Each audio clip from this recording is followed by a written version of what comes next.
타너 스님이 정역 8개를 통해서 한국은 어떠한 역할을 하게 될 것이며 앞으로 지구는 어떤 형태로 흘러갈 것이며 우리는 이 말법 시대를 이 변화의 시대, 이 시대를 우리는 어떤 마음으로 살아야 될지에 대해서 타너 스님이 마지막으로 가르침을 주신 부분들을 살펴보도록 하겠습니다.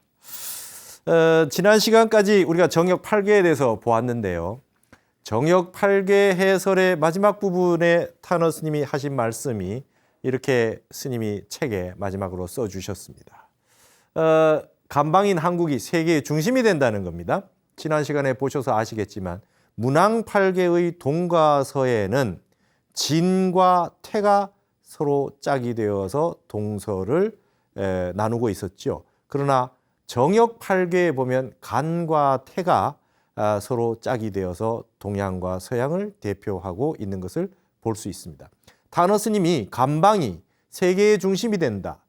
우리 한국이 전 세계의 동방의 정신 문명을 대표하는 나라가 된다라고 말씀하셨던 것이 그냥 하신 말씀이 아니라 이렇게 체계를 갖추고 근거가 있는 것을 통해서 말씀하셨다는 것을 여러분들이 아실 수 있었는데요.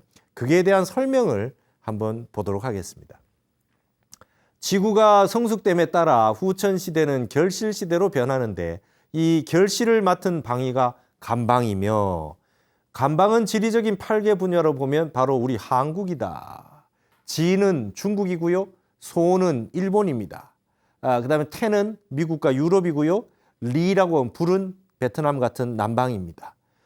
이 간은 방위로는 동북간이며 수목, 나무로 보면 결실이며 인류로는 소남이며 막내 아들이며 성질로는 도덕, 즉 그치는 것이다. 그칠 지자를 설명합니다. 이 내용들은 주역 설괴전에 상징으로서 다 나와 있는 것이죠.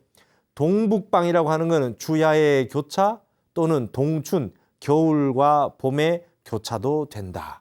여러분 이제 간이라고 하는 것은 말이죠. 맨 마지막 끝내면서 다시 시작하는 그 과정을 간이라 그럽니다. 그러므로 밤이 다하고 낮이 오는 중간이며 우리 땅은 뭐겠습니까? 어두운 밤에서 밝은 새벽으로 넘어오는 중간 역할을 하는 것이 한국이란 뜻을 상징을 가지고 있다는 말씀인 거죠. 겨울이 다가고 봄이 오는 중간이다. 온 세계가 껑껑 얼어서 동토가 됐다가 다시 밝은 따뜻한 기운이 오는 봄이 오는 시절에 중간 역할을 하는 것이 우리 한국일 거다. 그러므로 간은 방위로는 시종, 시작과 끝을 가지고 있는 것이다. 결실은 뿌리의 결과니 뿌리가 시작이라면 열매는 종이다, 마무리다. 일단 결실이 되고 나면 뿌리의 명령을 듣지 않는 것이 결실이다. 부모 말을 안 듣는 겁니다. 젊은 청년들은. 그것은 결실이 다시 뿌리가 되기 때문에 뿌리의 말을 듣지 않는 것이니 이것으로 보아도 결실은 시종을 다 가지고 있는 것이다. 마무리를 짓고 새로운 시작을 여는 것을 주역에서는 간의 상징이라고 하는 것입니다. 자, 그러면 이 소남은 무엇을 말하느냐? 20대 청년을 말함이니 즉 부모의 여분인 결실인종이다. 부모에게서 태어나서 이제 다시 자기도 결실을 맺으러 이제 가고 있는 젊은 청춘을 뜻한다. 방위와 수목이 간의 시종을 가지고 있다면 어찌 고등동물인 20대 청년이 간의 시종을 가지고 있지 않으랴. 20대 청년들이 부모의 말도 선생의 말도 다 듣지 않고 오직 내 말만 들어보라고 하는 것은 그들이 바로 결실인종이므로 부모나 선생의 뿌리 말은 듣지 않고 스스로 뿌리가 되려 하기 때문이다. 이러한 우주 법칙의 변화가 120여 년 전부터 오는 진림을 모르고 타너 스님 당시에 120여 년입니다. 억지로 묵은 뿌리 말을 들으라고 하면 될 수가 없는 것이다. 여러분 1970년대에 이미 그때 당시의 어른에게 벌써 이렇게 가르침을 주는 겁니다. 우리나라는 청년의 나라다. 내 말 들으라 하지 마라. 청년이 하고자 하는 대로 따라가라. 청년이 우리 나이 든 사람보다 낫다. 이걸 40, 50년 전부터 타너 스님이 말씀하신 겁니다. 그러므로 지난 4.19 혁명이 100만 학도의 손으로 이루어지게 된 것도 이 결실 시대가 옴으로 인하여 결실의 방위에서 결실인종이 일어난 것이다. 4.19라고 하는 대학생들의 정의로운 의거가 이 새로운 시대를 여는 상징이 된다는 것이죠. 포스트 문항 8개 시대에는 젊은 청년들의 역할이 중요하다. 나이 먹은 사람들은 빨리 물러나 줘라. 이것이 타너스님의 아주 고고정정한 가르침이었습니다. 자, 간의 성질이 도덕이란 말은 그치는 것, 즉 부동을 의미하는 것이다. 우리나라는 말이죠. 이렇게 해서 움직이지 않는 부동이라고 하는 것을 가지고 있는 땅이라는 겁니다. 조용한 아침의 나라라는 말이 그냥 온 것이 아닙니다. 한국은 참선하는 나라라는 거죠. 공부하는 나라라는 것입니다. 그래서 제가 선승단자형이다. 한국 땅이 스님이 고요히 앉아서 참선하는 형국이고 백두대간이 전부 척추가 앉아있는 형국을 하고 있는 모습이다라고 했던 그런 얘기를 했던 것도 바로 이 부동이라고 하는 도덕이라고 하는 것, 간방의 특징이 여기에 나타나고 있기 때문에 그와 같이 설명을 했던 것입니다. 간은 지하다, 그쳤다. 만물이 이게 이제 그 설계전에 나오는 얘기죠. 만물지 소위 성시성종자야라 그랬거든요. 성시성종, 시작을 이루고 마무리를 이룬다. 이게 바로 간방의 주역의 해석입니다. 시작과 끝을 이루어주는 나라가 바로 간방이다. 간은 그치는 것이니 만물이 거기서 시작하고 거기서 종결하는 바라 하며 또 말씀하되 시만물 종만물자가 막성호간이라 그랬어요. 만물을 시작하고 만물을 종결짓는 것이 간보다 성한 것이 없다. 가장 시작과 끝을 잘 하는 것이 우리나라다 말이죠. 그래서 한국은 육당 최남선 선생이 얘기했듯이 인도 불교가 서론적 불교고 중국 불교가 이 본론적 강론적 불교면 한국 불교가 결론적 불교다. 이렇게 얘기했듯이 우리나라는 말이죠. 결론을 맺는 나라라는 거예요. 결론을 맺기만 하는 것이 아니라 새롭게 시작하는 나라라는 겁니다. 새로운 후천의 개벽을 시작하는 나라다. 이렇게 타너 스님은 보셨던 것이죠. 우리가 이 도덕 분야에서 살고 있기 때문에 우리 선조들이 수천 년 동안 남을 침해해 본 적이 없고 오직 압박을 인내하고 살아왔던 것이다. 그러나 적선지가가 필요 여경하고 적악지가의 필요 여왕이란 말과 같이 선을 쌓은 집에서는 반드시 남아 돌아가는 경사가 있고 악을 쌓은 집에는 반드시 재앙이 있다라고 하는 말은 우린 다 아시는 말씀 아닙니까? 우리 선조가 선을 쌓아온 그 여음으로, 음덕으로 우리 한국은 필경 복을 받게 될 것이다. 우선 이 우주의 변화가 이렇게 오는 것을 학술적으로 전개한 이가 한국인 외에 있지 않으며 여러분 미래에 대해서 이 정역팔계식으로 이렇게 설명하는 나라가 세상에 없습니다. 이 세계의 멸망이니 심판이니 하는 무서운 화탕 속에서 인류를 구출해낼 수 있는 방안을 가지고 있는 이도 한국인 외에 또다시 없는 것이다. 정역팔계에 있는 내용을 가지고 그것을 연구하고 준비하면 된다 이 말이죠. 그러고 보면 한국은 세계적인 신도, 정신의 도읍이라는 거죠. 정신의 수도. 다시 말하면 정신 수도의 근거지라고 하여도 과언이 아닐 것이다. 시만물, 종만물이 간에서 일어난다면 인류를 구할 세계적인 정신 문화가 어찌 한국에서 시하고 종하지 않겠느냐. 타너 스님의 정역팔계 해설. 타너 스님이 마지막으로 생시의 마지막으로 남기셨던 책이 노자도덕경이지만 노자도덕경은 번역까지 하시고 교정까지 보시고 출간을 하지 못했습니다. 스님이 마지막으로 출간한 책이 이 주역선해입니다. 마지막에 이 주역선해 이 책을 마지막으로 출간하셨는데 이 책 3권의 맨 마지막에 있는 구절이 바로 이 정역팔계 해설입니다. 그러니까 이 생에 스님께서 직접 출간을 해서 세상에 낸 마지막 책의 마지막 구절들이 이런 내용입니다. 그래서 스님은 항상 월정사에서 2달간 동양의 유불선 3교 화엄을 강의하시고 그런 강의를 몇 번이나 하셨어도 맨 마지막에 반드시 정역팔계를 해설하셨고 우리의 간방의 미래에 대해서 희망적이고 낙관적인 미래학을 펼쳐주셨다는 것이죠. 자, 진이 변하여 간이 된 원리는 진이 변하여 간이 된다. 문왕팔계의 동방에는 진방이 있다가 정역팔계의 동방에는 간방이 생겼죠. 그걸 바로 진이 변하여 간이 된 원리라 이렇게 했거든요. 그 원리는 선우천괴의 수미가 도취되어 그럴 뿐 아니라 앞뒤가 안팎이 바뀌어 있었죠. 문왕팔계에서 정역팔계로 올 때 진의 종자를 장남의 종자를 지중해 땅 속에 심으면 자연 발아 성장하여 시절 이련이 도래함에 따라 결실케 되나니 땅 속에 지중의 종자가 곧 과상의 열매가 되는 것이다. 말하자면 우리 문명이 한국 문명이 마치 중국을 근본으로 한 것 같지만 중국이라고 하는 동양 문명의 결실은 한국이 맺는다는 것이죠. 예. 진의 종자가 그 순을 따를 순을 따르는 것이라면 간의 결실은 그 역을 따르는 것이다. 거꾸로 가는 19876으로 거꾸로 왔지 않습니까? 그래서 궤두가 안으로 향한 것이 그 순을 따른 것이라면 외로 향한 것은 그 역을 따른 것이다. 그렇기 때문에 감방에서 일어나는 변화는 말이죠. 어른이나 나이 먹은 사람부터 변화가 오지 않는다는 겁니다. 감방에서 오는 세계를 바꾸는 변화는 반드시 젊은 청년 문화, 청년 정신에서 일어나게 된다는 것이죠. 한국은 반드시 그러한 변화를 가져오게 된다. 그러나 그것이 진이라고 하는 어른이 심어놓은 씨앗을 머금고 다시 일어난다는 것입니다. 그것은 뭐냐? 동양의 정신 문명, 서양의 물질 문명을 다 포괄해서 회통해서 융합회통해서 융복합적으로 일궈내지만 일궈내서 결론을 맺지만 지금까지는 전혀 있어 보지 않은 것을 창조하는 그런 문화로 펼쳐진다는 것이죠. 이렇게 추리해 보면 진방, 중국이 변하여 감방, 한국이 된다는 이유는 종고 지금의 옛날부터 지금에 이르기까지 부득불 그렇지 않을 수 없는 원리인 것이라고 본다. 이상 서술한 정역 중 1단 문장은 거해의 일적과 큰 바다의 한 물방울에 불과하다. 태허의 일모에 불과한 것이다.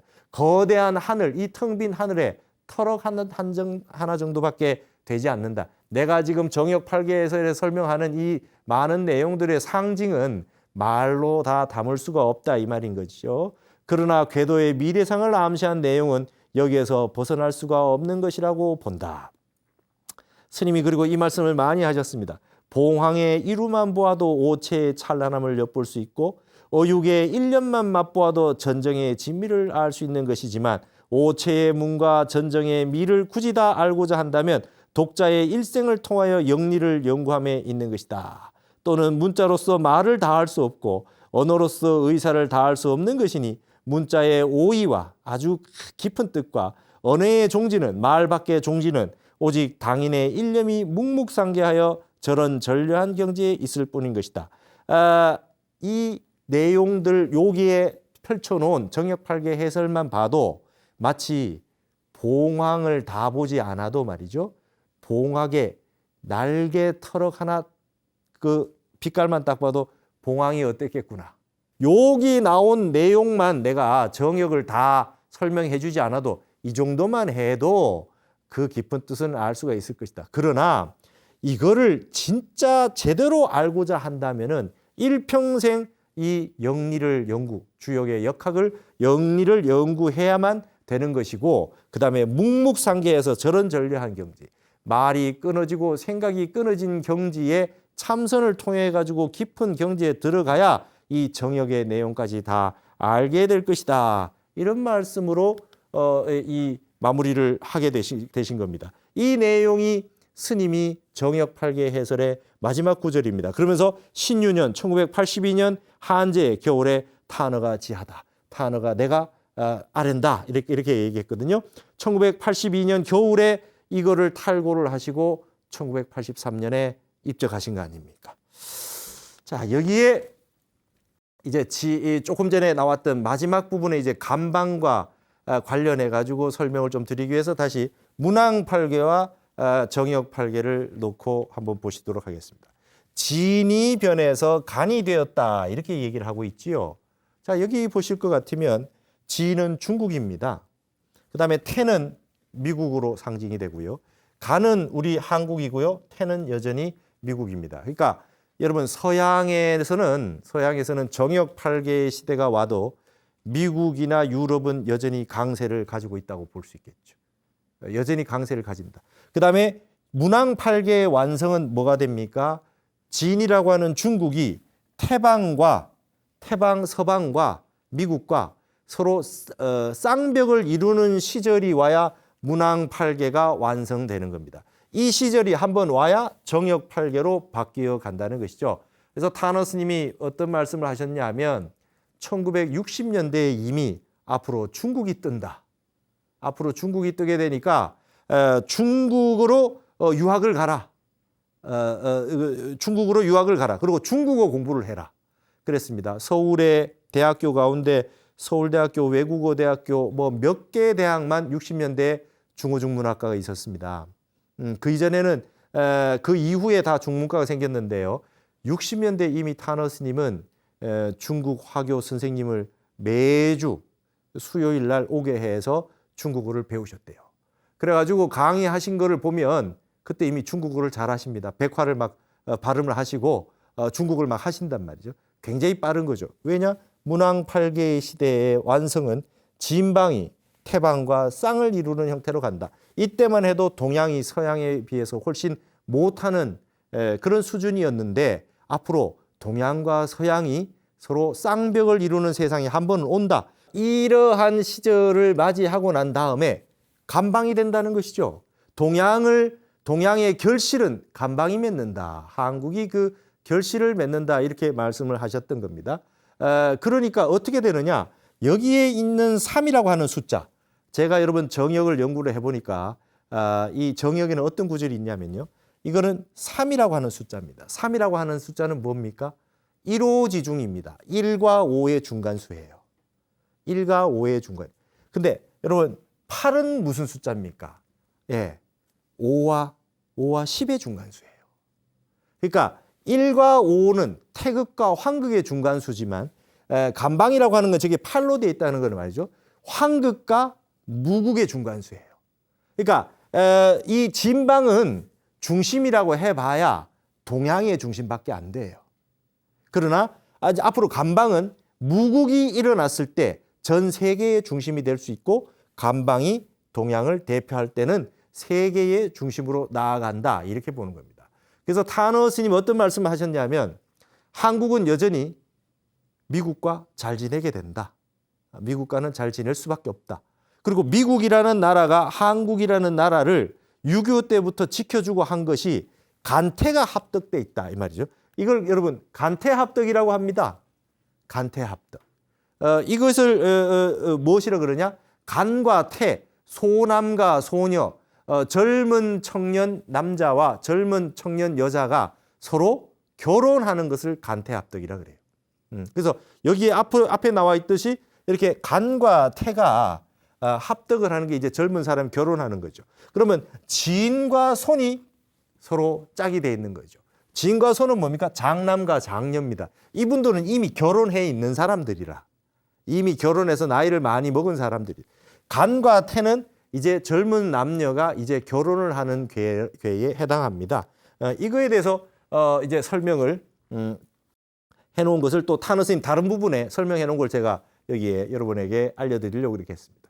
이제 간도수가 왔다. 이 도수라고 하는 게 있거든요. 여러분 이게 지금 우리가 입춘이다, 추분이다, 춘분이다 하는 것이 지구와 태양과의 각도의 변화에 따라서 거기를 많이 비추는 곳이 있고 적게 비추는 곳이 있죠. 많이 비출 때 거기가 빛나게 되지 않겠습니까? 자, 전 세계는 도수가 변합니다. 각도가 변화됨에 따라 가지고 그 세상이 한 번은 큰 중심이 되는 시절이 옵니다. 사람도 또 그와 같습니다. 명운이라고 하는 것은 영운이 안 좋은 일이 있는 것이 아니라 반드시 세월이 지나다 보면은 기회가 오거든요. 나라도 마찬가지라는 겁니다. 한국은 지금까지 한 번도 세계의 중심이 된 적이 없답니다. 그리고 우리 조상님들은 이 침입을 받고 피해를 많이 입었음에도 불구하고 원수로 갚지 않았다. 이덕보원했다. 덕으로 원수를 갚아왔고 두들겨 맞고만 참으면서만 살아왔지 그걸 그렇게 무력으로 갚아주지 않았다. 그 음덕을 우리 자손들이 보게 될 것이다.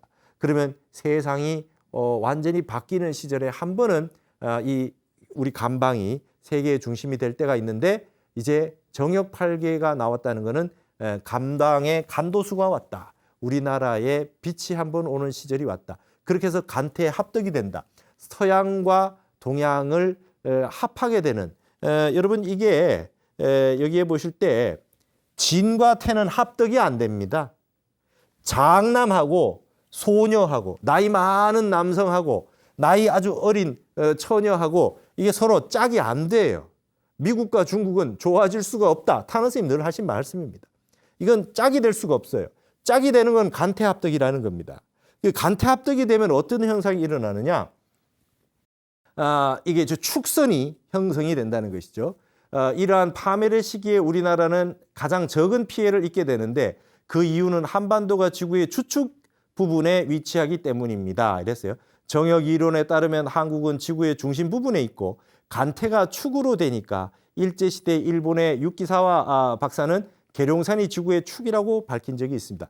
아까 말했던 여기에서 말한 지구의 중심 동서축에 간태축에 위치하게 돼서 우리 간방이 세계의 중심되는 나라가 된다는 겁니다. 이 간방에서 계룡산이 지구의 중심축이라고 얘기했던 것은 정역이 계룡산에서 나온 것도 그러하거니와 계룡산을 한국의 상징으로서 간산이라고 그렇게 얘기를 합니다. 제가 처음에 타너 스님의 미래학을 간산사상이라고 얘기했지 않습니까? 타너 스님이 출가하기 전에 유교 선비였을 때 자가 간산이었어요. 한국을 의미하는 간산이었습니다. 그래서 지금은 지구가 본격적으로 성숙해지는 시기로 뜨거운 여름을 지나 가을에 성숙기로 접어드는데 이는 정역에서 말한 금하교역이다. 불기운과 쇠의 기운이 서로 뒤바뀌는 시절이다. 혹은 하추교육을 의미한다. 이건 제가 이제 타너 스님을 연구하면서 스님의 정역팔계를 해설해 놓은 겁니다. 즉 지구의 수명은 추나 추동 4계절 가운데 여름과 가을 사이에 와 있어서 아직 반을 막 넘어선 것에 지나지 않고 간방의 간도수가 접합됨으로써 어두운 역사는 끝을 맺고 이제는 새 역사가 시작될 수밖에 없다는 것이다. 역의 진행 원리로 볼 때 문왕 8개의 윤도수는 막을 내리고 한국의 간도수가 와 있기 때문에 모든 세계의 문제가 한국을 중심으로 새롭게 시작하고 종결된다고 보았다. 한국의 미래에 대한 스님의 낙관적 미래관은 단순한 민족주의나 국수주의적인 아전인수적인 희망이 아니라 정역의 원리를 바탕으로 한 역학적 해석에 근거했던 것이다.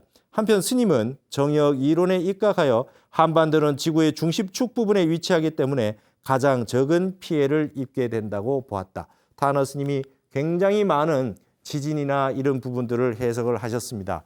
자, 여기에서 간방이라고 하는 부분을 잠깐 보실까요? 자, 이게 간방이고 이게 태방이 있어요. 이게 정역 8개의 구성입니다. 이 문왕 8개에는 동쪽에 진방이 있고 여기에 태방이 있었죠. 동서 문명이 문왕 8개에서 이제 이렇게 정역 8개로 넘어오게 된다는 것입니다. 여러분 주역은 건괴에서 시작해서 그다음에 이제 곤괴로 됐다가 이게 이제 주역 상경은 이렇게 시작이 되고 주역 하경은 말이죠. 하경은 어떻게 되냐면 함께라고 하는 개가 있어요. 함께. 주역 함께가 있습니다. 함께가 있고 그다음에 한께입니다. 요게 함께가 뭐냐 하면 간과 태가 간태가 합덕되어 있는 괴가 이게 바로 함께입니다. 함께. 함께는 결혼하는 개입니다. 소남과 소녀가 결혼하는 개가 바로 주역 64개 가운데 주역 하계의 시작입니다. 함께는 요거는 항상대답을 하는 진과 손이 만나 있는 겁니다. 장남과 장녀가 이 젊은 남녀가 결혼을 해서 잘 살 수 있도록 서포트 해주는 개가 그 다음 개로 되어 있는 게 이제 주역 하경입니다. 요 함께라고 하는 개가 간태합덕인데 이 간태합덕이 이루어져 있는 형태가 정역 8개라는 것이죠. 근데 아까 말했듯이 이제 순의 시대에서 역의 시대가 된다. 거꾸로 간다 이랬잖아요. 1, 2, 3, 4, 5, 6, 7, 8, 9가 19, 8, 7, 6으로 바뀌어서 온다 그랬습니다. 그래서 무엇이 생기느냐? 수미가 그렇죠? 머리와 수미가 도치하고 가불이 도치하고 그렇죠? 그다음에 민본 군말 그렇죠? 민과 군이 도치하고 그다음에 음양의 변화가 온다. 지금까지 하나로 기울어져 있는 균형추가 반대를 눌러주면서 을이 일어나고 백성, 시민이 일어나고 음이 일어나고 여성이 일어나고 그다음에 꼬리에 있던 사람이 앞서 나가게 된다. 그래서 이게 지금 우리 간방이 지금 한국이라는 것이죠. 한국은 소남입니다. 청년 문화입니다. 자, 한류라고 하는 한국 문화가 BTS를 비롯한 전 세계의 한류 문화가 퍼져서 어떻게 됐습니까? 서양에 있는 사람들이 한국어를 배우고 있습니다. 우리나라를 그 음악이 가고 드라마가 가고 영화가 넘어갔지만 그 사람들은 한국어를 배워서 이걸 따라하고 같이 춤추고 노래하고 하다가 우리의 역사와 문화를 이제 공부하기 시작했습니다. 이 지금 많은 한류 팬들이 한국의 역사를 보고 일본에 대한 나라에 대해서 다시 인식하기 시작했대요. 일본 너무 나쁜 나라다. 일본 왜 이래? 이렇게 지금 변하기 시작했다는 거예요. 여기에서 청년 정신이 일어나게 되고 청년 정신이 일어나면서 우리는 문화적인 형태로 한다. 예전에는 무력으로 했지 않습니까? 무력을 문화로 바꾸는 문화의 결실을 맺고 창조를 하는 시종, 시작을 새로 열고 마무리를 짓는 문명이 진방에서 이제 간방으로 넘어오면서 이러한 시대를 한번 열게 된다는 것이죠. 이것이 이제 간방의 역할입니다. 그래서 타너 스님이 어떤 삶에 있어서도 타너 스님은 완전히 그와 같은 형태로 사셨다는 거죠. 자, 여러분 삼국유사에 보면은 자장율사가 오대산에 중국 오대산에 가서 문수보살을 만나죠. 거기 가서 뭡니까? 부처님 사리도 받고 그다음에 가사도 받으면서 문수보살이 해주셨던 말이 있습니다. 너희 나라에 가면 간방에 명주가 있다. 그죠? 지금 월정사 오대산에 있는 명주가 있다. 거기에 가서 터가 좋은 명승지가 있으니 그게 모셔라. 이 지금 오대산이 됐죠. 이건 뭡니까? 우리가 동북방이라 그랬잖아요. 한국에 있어서 한국의 전체로서는 동북방이 오대산이 되겠죠. 오대산이 됩니다. 근데 간방이라고 하는 것 자체는 상징적으로는 한국 전체를 상징합니다. 그렇죠? 한국 전체를 상징합니다. 타너 스님이 서울에 오셔가지고 화엄경을 번역하셨던 것이 저기 고려대학교 옆에 가면 말이죠. 개운사라는 절이 있어요. 개운사 대원암이라는 곳에서 스님이 번역을 하셨어요. 여러분 서울에서 봤을 때 개운사 대원암이 어떻게 됩니까? 간방입니다. 그래서 여기에 대원암에 계실 때도 서울의 간방에서 사셨습니다. 그리고 계룡산에 자광사라고 하는 절을 창건하셨거든요. 자광사를 창건하셨어요. 여러분 계룡산은 산 이름의 별명이 간산입니다. 간산은 뭐냐? 한국의 전체를 한국 자체가 간산이고 간방이고 한국 전체를 상징할 때 계룡산을 간산이라 그래요. 그러니까 하나의 상징으로서 쓰는 거죠. 그래서 계룡산에 가면 신원사라는 절이 있어요.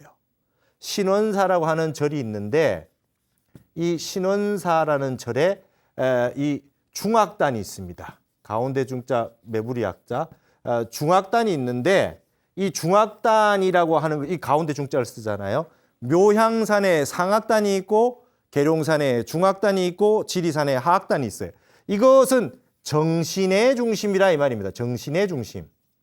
그래서 이것을 계룡산을 간산이라 그럽니다. 여기에다가 타너 스님은 하카리에 자광사를 세우고 앞으로 세계의 중심이 되는 간태축의 중심 가운데 중심이 앞으로 계룡산이 될 거다. 이 말씀을 하셨던 겁니다. 그래서 자광사를 창건을 하신 거죠. 그래서 타너 스님이 이게 오대산 월정사에서 한국 전체의 간방인 동북방인 월정사에서 한국의 정신 문명을 상징하는 계룡산이라고 하는 중학의 간산으로 왔다 갔다 하시면서 법을 펼치시고 여기서 화엄경 번역을 하시고 여기서도 이 계룡산에서 주역이나 정역 8개의 책을 쓰신 거죠. 그리시고 여기에 서울에 오시면 뭡니까? 대원암에 오셔가지고 서울의 감방에서 생활하셨다. 그래서 제가 이것을 타너 스님 사상을 미래의 역학사상을 간산사상이다. 간산사상이라고 얘기한 것은 타너 스님의 미래학은 민족 불교 사상, 그죠? 민족 불교 정신, 민족 정신이 있고 한국에게 낙관적 미래학을 제시해주고 어떤 일이 있더라도 한국 국민들이 절대로 시리에 빠지거나 우울해지거나 그렇게 하지 말라는 그런 가르침을 주신 것이다. 낙관적 미래학을 펼친 것이다. 이렇게 볼 수 있는 것입니다. 그래서 우리나라는 앞으로 서양의 모든 세계와 더불어서 동양을 대표한다. 동양의 정신적인 수도가 된다. 그래서 신도라는 표현을 썼습니다. 타너 스님 직접 글로 쓰신 겁니다. 신도, 정신의 도읍지다. 우리나라가 정신의 도읍지가 될 것이다. 그래서 한 번은 계룡산 지역에 한번 기운이 열릴 것이다. 이런 말씀을 하셨던 겁니다. 자, 여기에 보면은 이제 그러면 앞으로 미래 세계에 말법 시대가 한번 우리가 어쩔 수 없이 이 가을이 되면 숙살지기라 그래서 한번 잎을 다 떨어뜨려야 되는데 이 시기를 맞춰서 어떻게 살아야 될 거냐에 대한 마지막 얘기를 한번 보도록 하겠습니다. 타너 스님은 대규모의 지진의 발생과 지구촌 전체의 대격변을 예고하면서 새벽이 밝기 전에 짧은 순간이지만 컴컴해질 수도 있는 것이니 각오가 있어야 한다라고 했다. 또 새 시대가 오기 위해서는 어차피 진통을 겪을 수밖에 없으며 살이 찢어지는 고통을 겪어야 아기를 낳듯이 새 시대가 오기 위해서는 진통을 겪지 않을 수 없으므로 이 시대의 아픔은 희망찬 아픔이라고 그렇게 말씀하셨습니다. 새싹이 나기 위해서는 그 자체는 썩어야 하며 밝은 미래는 견딜 수 없는 진통을 지내야만 펼쳐지게 되는 것임을 잊어서는 안 된다고 그런 경고도 잊지 않았습니다. 그래서 한국 국민이 도의를 숭상하고 올바른 도덕적 인재를 양성하고 동양의 정신 문명을 중심으로 해야지 서양의 물질 문명과 이 황금 만능주의로 가면 한국은 본래 가지고 있는 그 본질적인 의미를 다 잃게 된다. 한국 사람들이 정신을 차리지 않으면 한국뿐만 아니라 전 세계에 좋은 기운을 줄 수 없다. 이런 말씀을 많이 하셨습니다. 인간이 아무리 노력을 경주해도 천륜의 법칙을 당할 수는 없습니다. 타너 스님 말씀입니다. 인간의 자연에 대한 도전이 아무리 강력해도 결코 모든 자연을 완전히 정복할 수 없다는 결과에 도달하고 있는 것이 오늘의 추세가 아니냐 하는 것입니다. 인간은 자연을 정복할 수 없다는 겁니다. 정역이라고 하는 건 땅의 움직임이고 천지의 변화입니다. 그렇다 해서 우리는 이러한 역학의 원리만 매달려 있을 것이 아니고 우리 스스로의 노력을 더 많이 계속해야 될 뿐더러 우리의 정신 무장을 더욱더 강화해야 할 필요가 있습니다. 한국이 세계의 중심이 된다는 둥, 감방이 세계의 아주 큰 시작과 끝을 다 한다는 둥, 이런 말만 믿고 살아서는 안 된다는 겁니다. 노력을 열심히 해야 되고 정신 무장을 아주 강력하게 해야 된다. 그러면 스님이 마지막으로 하신 말씀이 이겁니다. 말법 시대에는 어떻게 용심을 해야 되느냐? 마지막으로 불교로 회양하죠.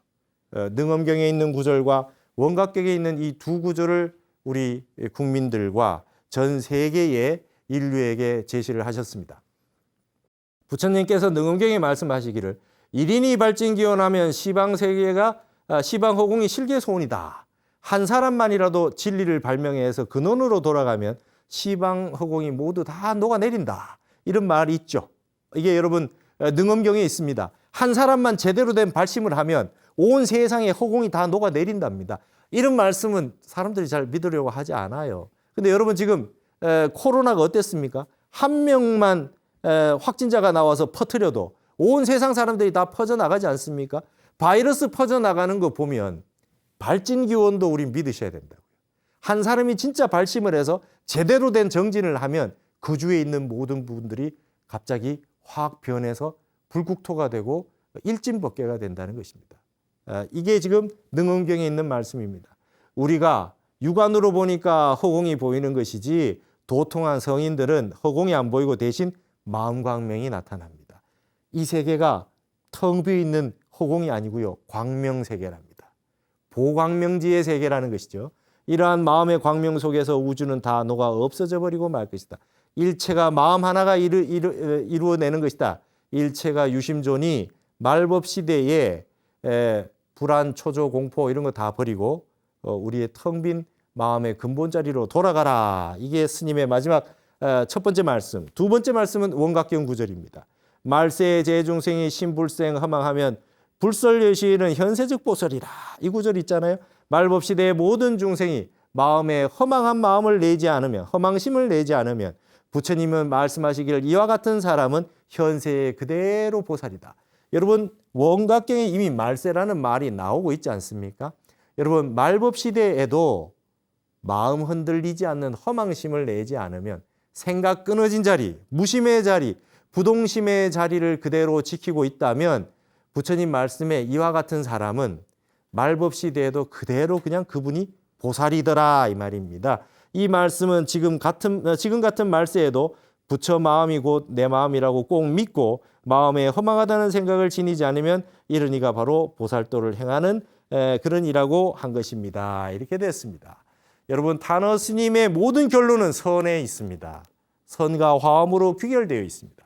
이 세상이 앞으로 어떻게 될 것이라는 말씀도 다 해주셨고 우리 한국의 미래가 밝다는 말씀도 해주셨고 그러나 1인이 발진기원하면 한 사람이 발심을 해서 진리를 향해 가지고 수행을 하고 심불생허망 마음에 허망심을 내지 않으면 그것이 바로 말법 시대를 살아가는 보살도 보살행을 실천하는 그 길이라는 말씀으로 모든 가르침을 마무리하신 그런 어른이 타너 스님이셨습니다.